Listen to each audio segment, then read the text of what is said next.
Nous allons découvrir comment réaliser un inventaire informatisé en 3 étapes. Nous verrons tout d'abord comment préparer le magasin, puis comment saisir les articles grâce au PDT, et enfin comment centraliser les informations récoltées.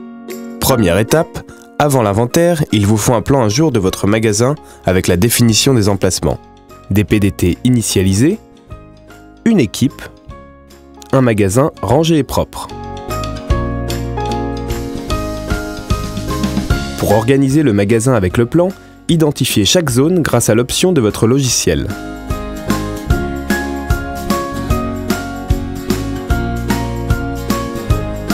Ensuite, identifiez votre PDT en lui accolant la référence adéquate.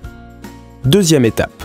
Votre magasin est segmenté en 4 parties, correspondant aux numéros 1, 2, 3 et 4 sur votre PDT. Pour votre réserve, une zone est dédiée sous le numéro 5 et le numéro 6. Avec le PDT, allez dans le module Inventaire. Pour cela, appuyez sur Stock, puis sur Inventaire. Grâce à votre plan, vous allez pouvoir affecter un utilisateur à une zone à compter avec son PDT.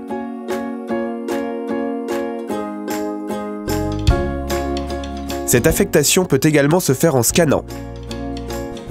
Il doit compter par mètre linéaire dans le sens des aiguilles d'une montre.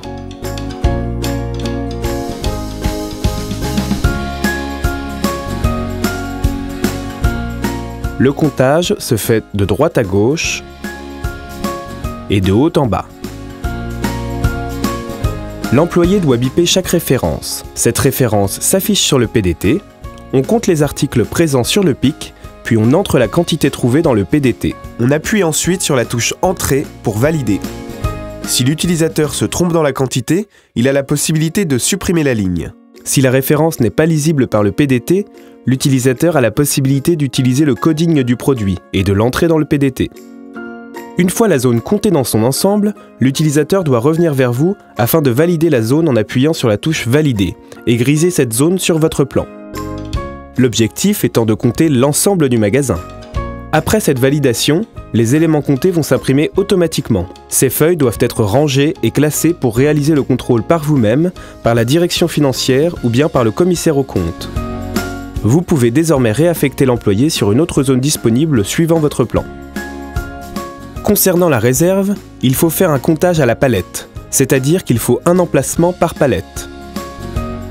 Pour réaliser le contrôle, il faut prendre les feuilles imprimées et recompter les articles dans l'emplacement.